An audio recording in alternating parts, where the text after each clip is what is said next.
Fernando, nos ampliabas la creación del fondo. Nosotros entramos con la Revolución Libertadora. En el 55, exactamente. En el 55 por primera vez entramos al fondo, después fuimos 27 veces más con esta, pero fue la primera vez que entramos al Fondo Monetario. O sea que Argentina antes no necesitaba este... No, para nada. No. Argentina, yo diría que hasta el primer gobierno de Perón fuimos absolutamente autosustentables, teníamos un poder de exportaciones muy significativo, agroexportador, ¿no? Un complejo agroexportador muy importante, y éramos una de las 8, digamos, en términos de potencia económica del mundo. Estábamos entre los 8 países con mayor PBI del mundo, así que éramos una potencia en términos económicos. Después, a partir de la finalización del primer gobierno de Perón y luego con la Revolución Libertadora y demás, bueno, ahí ya empezamos un camino de debacle en términos económicos. O sea, con algún pequeño estado de bienestar en el 66 y algunos años antes, ¿no? Probablemente el gobierno de Frondizi y luego el de Ilia hayan tenido algún sesgo de estado de bienestar o de desarrollismo, pero después entramos en un camino ya bien claramente de debacle económico. Acompañando el bombardeo de Plaza de Mayo es la entrada al Fondo Monetario. Exactamente. Había leído, y esto ayúdanos a entenderlo, la participación de la masa trabajadora en la riqueza argentina había llegado a su máximo antes del golpe de Estado del 76. Exactamente. ¿No? Y ahora ya más o menos maneja algún porcentaje, ¿cuánto participa? Bueno, la distribución en su momento, hay que decir que en la época del primer gobierno de Perón la distribución era 50 y 50 entre capital y trabajo. Los factores del trabajo son capital, tierra y trabajo. Esa es básicamente la distribución. La distribución entre capital y trabajo era 50 y 50, después se fue mejorando un poquitito. Los trabajadores llegaron a tener en el año 73, justamente antes del golpe cívico-militar del 76, una participación en la distribución de ingresos del 52%, una cosa inusitada. Es decir, teníamos indudablemente una incidencia muy significativa del salario de los trabajadores, la torta, digamos. Eso por supuesto que se destruyó a los niveles que estamos ahora, que más o menos es aproximadamente un 65-35, 65 el capital, 35 el salario, más o menos para hacer grandes números. Es probable que si analizamos algún sector sea un poquitito más la incidencia de los salarios, pero en general la torta se divide 65-35, capital y trabajo. O sea, pasás de tener con un trabajo la posibilidad de tener tu casa, tu auto, tus vacaciones, a macro dividirte ya, tener 5 trabajos, repartirte horas, sí, empezar a alquilar, a vivir endeudado. Totalmente, la situación actual, digamos, la que el dinero no alcanza, la de... no nos olvidemos que en estos últimos 50 años hemos perdido 13 ceros de nuestra moneda, nos cambiaron 5 veces la denominación del peso, digamos, así que hemos sufrido un deterioro absoluto en las condiciones micro, ¿no? Ni hablar de las macro, digo, el endeudamiento externo, la dependencia de los grandes capitales financieros internacionales, digo, pero en la vida cotidiana, efectivamente, un deterioro de la calidad de vida brutal y del nivel del deterioro del salario en términos reales. Justamente por eso la gente tiene que o trabajar más o buscarse 2 trabajos y aún así no le alcanza. Entonces, para volver a lo del fondo, el fondo te redacta un presupuesto, te dice tenés que dejar de construir hospitales, dejar de gastar en ciencia y tecnología, ¿y qué es lo que te pide? Que ahorres supuestamente. Bueno, ¿cómo llegamos al presupuesto 2019, que era el punto de inicio? Hicimos este recorrido para ver cómo llegamos. Ya estamos en el Fondo Monetario, le pedimos 50.000 millones, incumplimos, a los 3 meses incumplimos, nos patinamos de esos 50.000, 15.000 en fuga. El Fondo Monetario ya me dice, muchachos, les di 15.000, el primer desembolso, no me pidan más porque esos 15.000 entraron por una ventanilla y salieron por la otra en forma de fuga. ¿Cómo es eso? Para los que no manejamos... El Fondo Monetario, firmamos un acuerdo que se llama stand-by. Sí. De todos los acuerdos que tiene el fondo, tiene uno que se llama stand-by. Stand-by es, dejo la plata como una especie de caución. ¿Qué es lo que busca el Fondo Monetario con eso? Es, miren, díganle a sus acreedores, nosotros ya habíamos pedido 110.000 millones, ¿te acordás que lo dijimos? Sí. Bien, díganle a sus acreedores que se queden tranquilos, que yo, Fondo Monetario, organismo internacional de crédito, les garantizo que 50.000 millones los van a tener disponibles acá separaditos en una caja para que cuando venzan los 110.000 que les pidieron a los acreedores, ustedes les puedan pagar. ¿Qué buscaba el gobierno nacional con eso? Es, miren, señores acreedores, quédense tranquilos, hice un acuerdo con el fondo. Les voy a pagar. Les voy a pagar, síganme prestando. Los acreedores dijeron, no, de ninguna manera, no te prestamos un mango más porque consideramos que no nos vas a poder pagar. Por eso Macri, fíjate, que cuando él anuncia el primer acuerdo con el fondo, dice, hoy mismo llamé al Fondo Monetario para iniciar un camino de negociación. Eso es un mensaje al mercado. ¿Te acordás que fue de 1 minuto y medio el mensaje de Macri una mañana antes de que abran los mercados? Y fue desmentido, después fue... Totalmente, y el mercado le pegó un golpe, porque eso fue a las 9:30 de la mañana y a las 10 abrió el mercado y el dólar se fue otra vez a las nubes. Es decir, obviamente ya no le cree más nadie.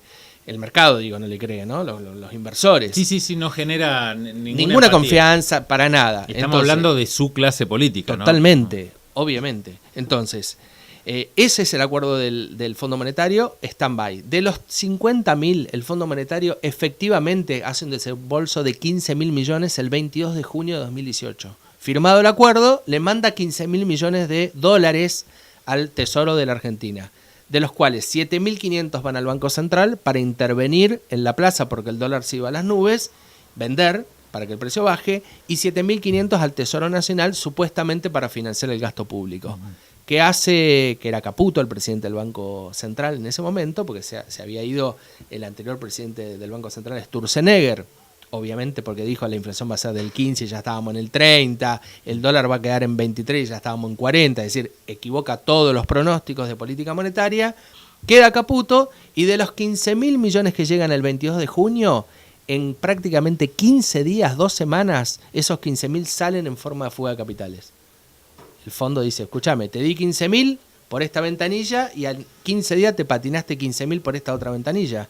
¿Quiénes se lo llevan? Cuando vos observás en la página del Banco Central quién se lo lleva HSBC, el Deutsche Bank, JP Morgan, Morgan Stanley, o sea, ellos mismos. ¿Te das cuenta que es un saqueo? Porque los tipos te generan el crédito, el Fondo Monetario manda 15.000 millones y ellos mismos sacan la plata vía fuga de capitales o armado de posiciones de activos extranjeros, como se llama en términos técnicos.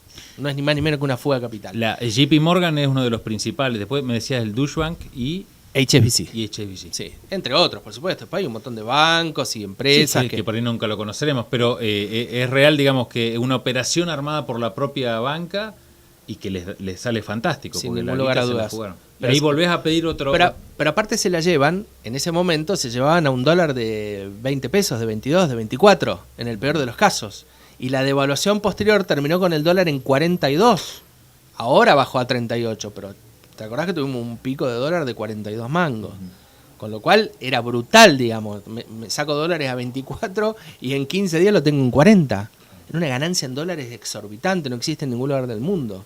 ¿Por eso es que el fondo no lo quiere a Caputo en ese aspecto? Obviamente, cuando el Argentina incumple, llaman de nuevo y le dicen, muchachos, de los 15.000 que le di, 15.000 que se llevaron.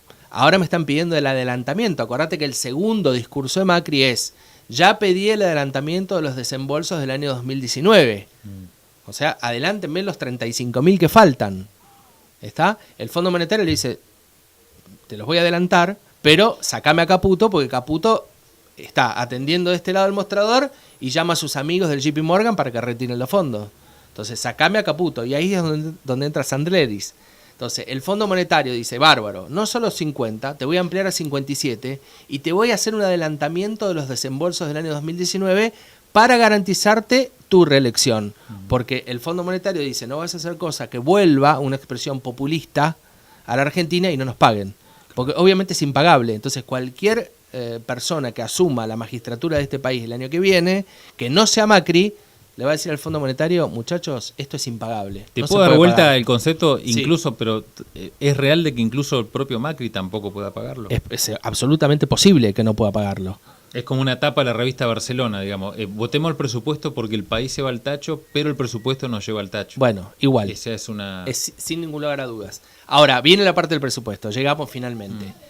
Para poder garantizar el repago de la deuda de intereses del Fondo Monetario Internacional, el fondo le exige, y ahí vienen los condicionamientos del Fondo Monetario, las condiciones, le exige a Macri un equilibrio fiscal o un superávit fiscal primario. ¿Qué es eso? Es que entre la diferencia entre ingresos y egresos operativos corrientes del Estado te quede algo para poder pagarle los intereses al Fondo Monetario. Que es lo único que a ellos les interesa. Es lo único que les interesa. Entonces, por eso Macri presenta un proyecto de presupuesto 2019 de ajuste.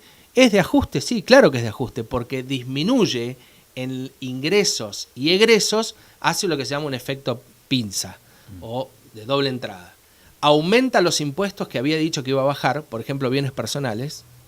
Repone las retenciones al campo en una medida mínima, 4 pesos por dólar, o sea, no es el esquema de retenciones que teníamos, pero algo hace, y por el lado de los gastos hace un ajuste brutal en salud, educación, seguridad, justicia, todo lo que tenga que ver con el Estado, y paraliza la obra pública, que es esto que decís vos.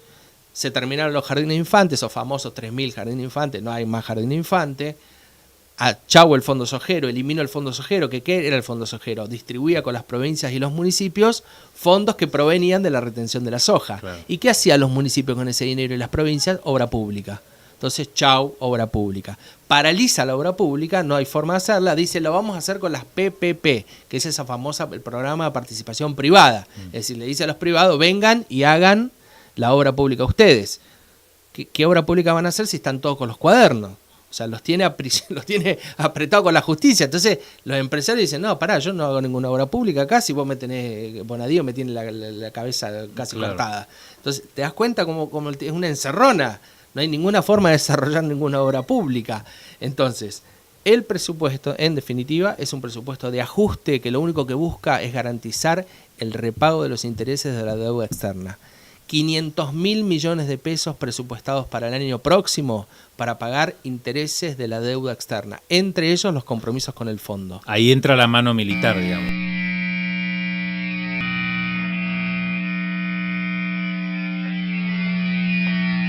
El 13 de noviembre, elecciones en Aten. En cada seccional de la provincia votamos TEP. Aluminé, Andacollo, Añelo, Centenario, Chosmalal, Cutralcó, El Chocón, El Huecú, Junín de los Andes, Las Coloradas, Las Lajas, Loncopué, Neuquén Capital, Picún Leufú, Piedra del Águila, Plotier, San Martín, Cenillosa, Villa Langostura, Zapala, en Rincón de los Sauces y Chañar, Verde Monteagudo, en el TEP. Una propuesta provincial. Unidad para enfrentar el ajuste y defender la educación pública. 13 de noviembre, votamos TEP. Metro. Neuquén. 90.3.